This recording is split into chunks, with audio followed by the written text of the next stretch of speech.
The Queen of the Bees.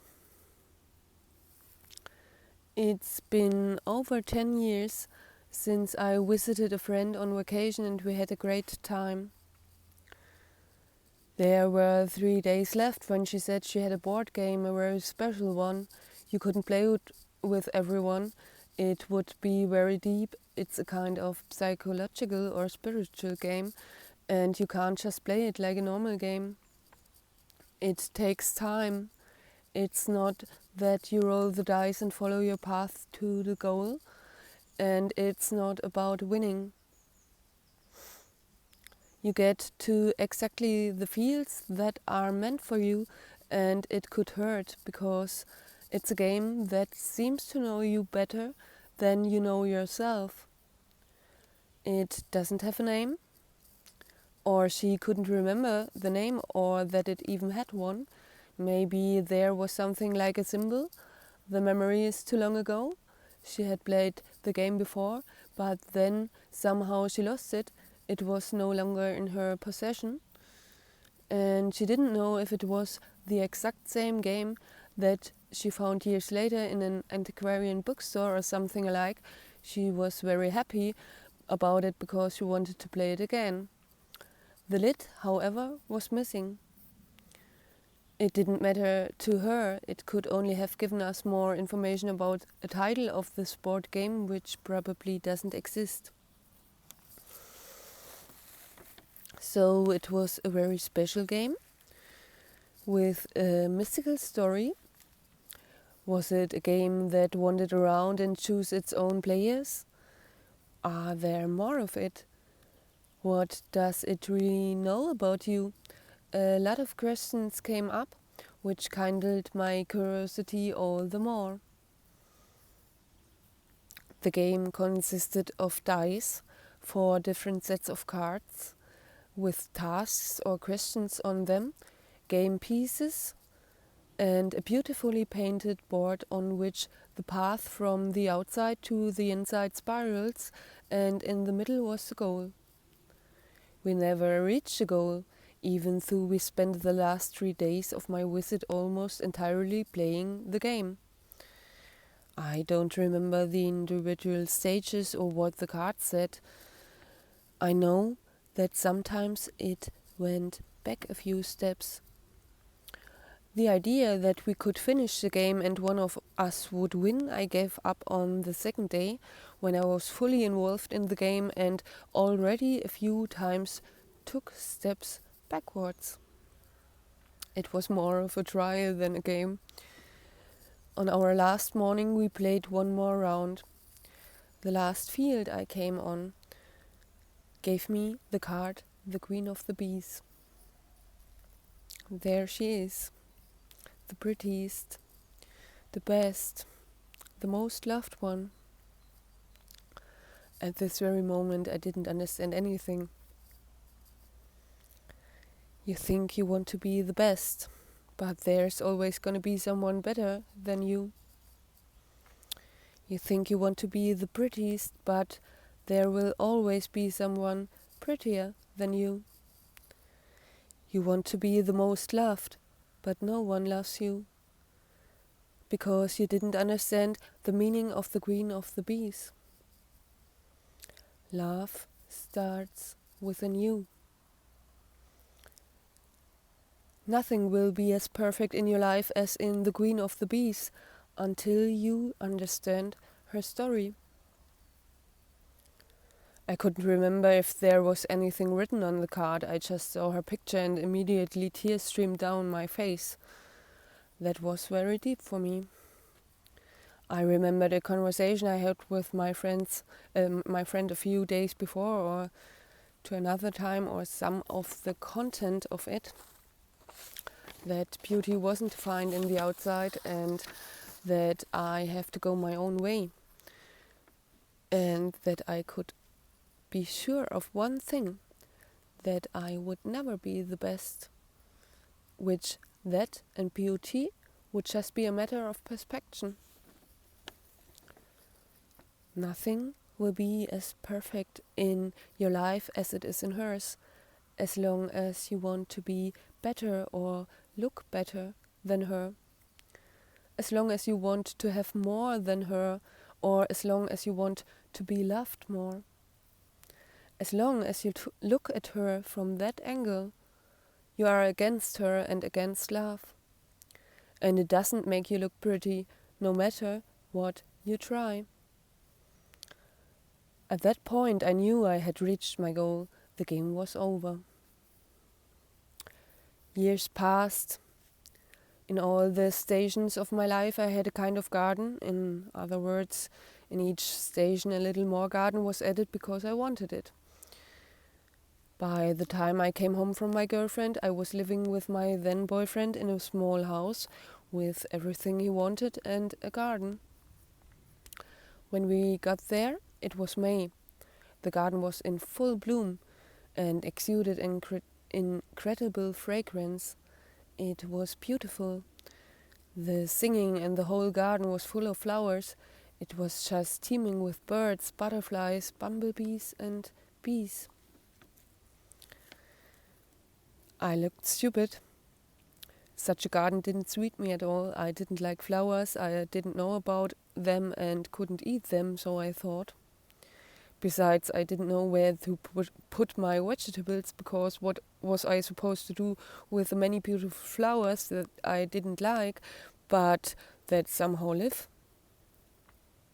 The other side was that I liked the life there, the smell and the singing, the hundreds of butterflies and birds and bees and bumblebees. So I just had to dig a lot of holes and move some of the flowers to create some space for my vegetables. It was at this time that I first came into contact with flowers and developed a bond with the bees. The life situation made it difficult for me not to deal with the bees, and my interest increased through my own research to the point that I felt the desire to keep bees myself one day. And it's really crazy that after well over 40 years of in-depth bee research, so little is known about this little creature, especially by many apiarists. So people just kill the drones, the male bees, because they would have no further function after mating the queen and would just be unnecessary honey thieves. If the bee even gets to eat its own honey. Comparable to most of our DNA, which is officially regarded as rubbish, perhaps this belief system is a reason why so few use their brains, I don't know. But back to the bees. So at that time I had my first close encounters with the bees, and more years passed till I got the opportunity to keep bees. I've done that for 4 years, and at some point I'm going to do it again. In the meantime, I had to think about the game sometimes and the queen of the bees. In the years I worked with them, I began to understand. Recently, in one of the moments of my theme collection, the story came up again. So I thought I'd tell you about the queen of the bees and her beauty. There are many queen bees. Each one has its own tribe. The queen of the bees leads her bees because she keeps them alive. Without her, they die. She's so vulnerable, she can't fly. She flies only once or twice in her life, when a young queen is born and leaves the nest with a new swarm to found a new state, and to her wedding flight. On this unique day, she leaves her nest and spends a beautiful, fascinating and unique dance with the other bees and drones. She's only mated once on this day. She is bigger than all the others because she has to carry the many eggs that ensure the survival of her folk. After mating, she is too heavy to fly and spends the rest of her days in the nest laying eggs, her offspring, her people. About 1 egg per minute and up to 1,440 eggs per day, which is about 2 million eggs in their lifetime, assuming that the male sperm has a shelf life of 4 years.